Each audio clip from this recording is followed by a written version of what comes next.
Bismillahirrahmanirrahim. Alhamdulillahi rabbil alamin.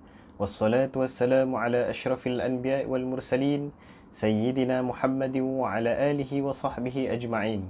Subhanaka la ilma lana illa ma 'allamtana innaka antal alimul hakim.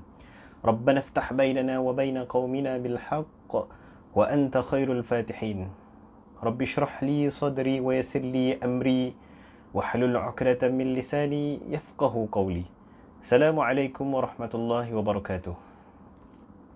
Alhamdulillah. Apa khabar para penonton sekalian?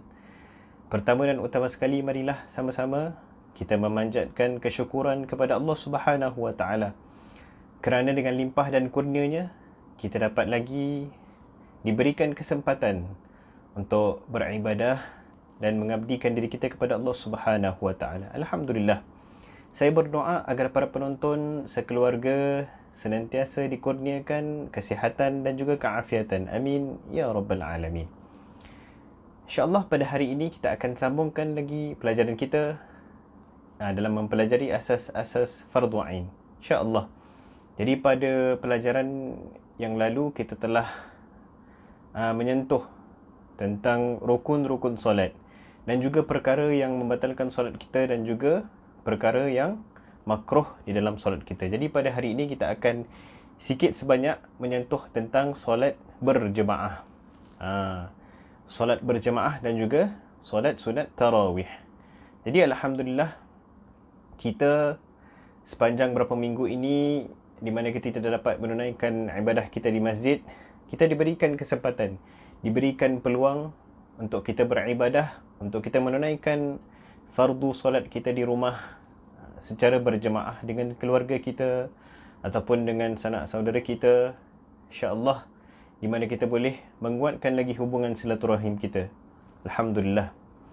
Jadi pada hari ini kita akan menyentuh sedikit tentang kelebihan solat berjemaah. Saya yakin para penonton tahu fadilat dan ganjaran solat berjemaah ini pahalanya sangat besar daripada solat bersendirian. Di mana Nabi SAW bersabda, "Salatul jamaah afdalu min salatil fadhi bi 27 darajah." Yang bermaksud solat berjemaah melebihi solat bersendirian dengan 27 kali ganda pahala. Hadis riwayat Imam Al-Bukhari dan Muslim.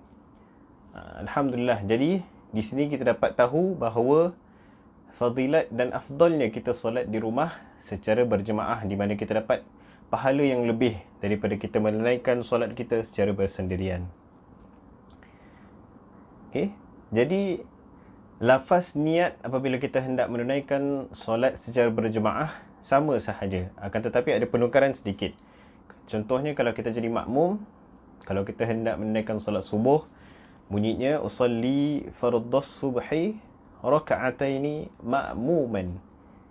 Bunyi ini sama kan, makmum, tapi ni ma'muman lillahi ta'ala. Manakala yang imam pula harus niat usalli fardhas subhi raka'ataini imaman lillahi ta'ala.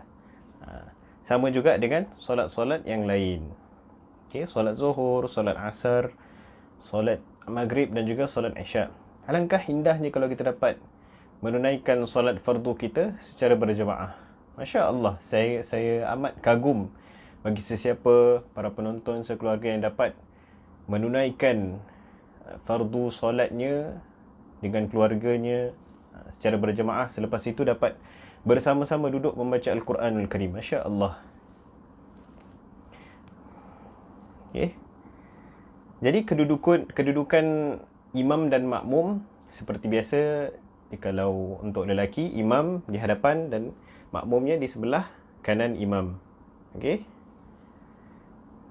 Apabila ada lebih daripada satu makmum, imamnya di depan dan makmumnya harus di belakang imamnya. Okey.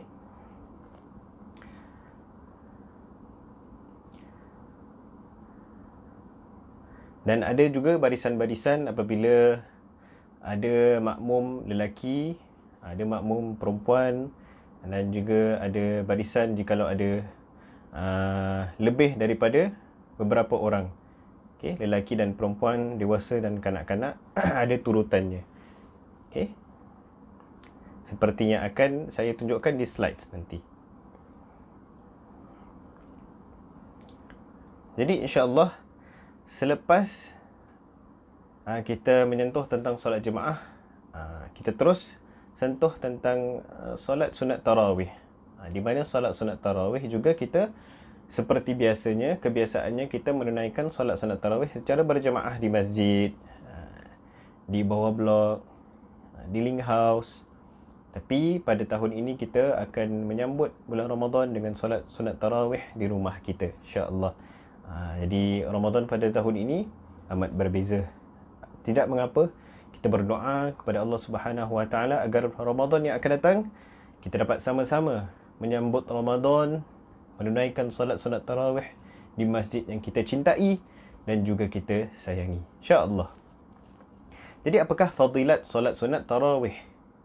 An Abi Hurairah radhiyallahu an anna Rasulullah sallallahu alaihi wasallam qala man qama Ramadan imanan wa ihtisaban ghufira lahu ma taqaddama min dhanbih. Rawahu Muslim. Yang bermaksud daripada Abu Hurairah radhiyallahu anhu, Rasulullah sallallahu alaihi wasallam telah bersabda, sesiapa yang mendirikan solat tarawih pada malam bulan Ramadan dengan penuh keimanan dan juga keikhlasan, maka segala dosanya akan diampunkan oleh Allah Subhanahu wa taala. Segala dosa yang telah lalu akan diampunkan oleh Allah Subhanahu wa taala. Masya-Allah. Jadi kita jangan lepaskan peluang kita untuk menunaikan solat sunat tarawih. Kerana dosa-dosa yang lalu akan diampunkan oleh Allah Subhanahu wa taala. Insya-Allah.